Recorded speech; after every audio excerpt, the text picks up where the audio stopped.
બે પીક મૂકી દીધા આપણે અહીંયા. હવે આપણે આને 1 2 3 4 એમ ચારે બાજુ આપણે સીવી કાઢશું. ઓકે, જો યા મૂકવું છે અને યા મૂકવું છે. સોરી, યા નહીં, યા મૂકવાનું છે.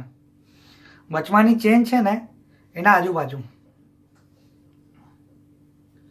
વચમાની ચેનના આજુબાજુ. ઓકે, અને 1 2 3 અને 4 એમ ચારે બાજુ સીવી કાઢવાનું છે. આ વચમાની ચેન ખુલવી જોઈએ. ઓકે,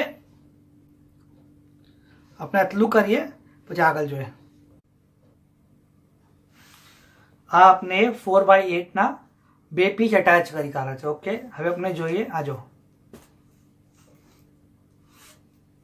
આ એક પોકેટ થઈ ગયું.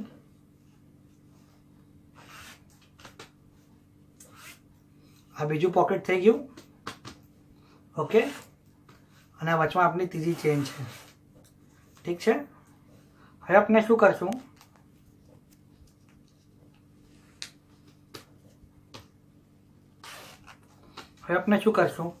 કે આ આપણું 8x8 નું પીસ છે, બરાબર. એના ઉપર આપણે આ મૂકી દઈશું. ઓકે, અને આપણે ચારે બાજુ સીવી કાઢશું. ચારે સાઈડ આપણે સીવી કાઢશું. ઓકે.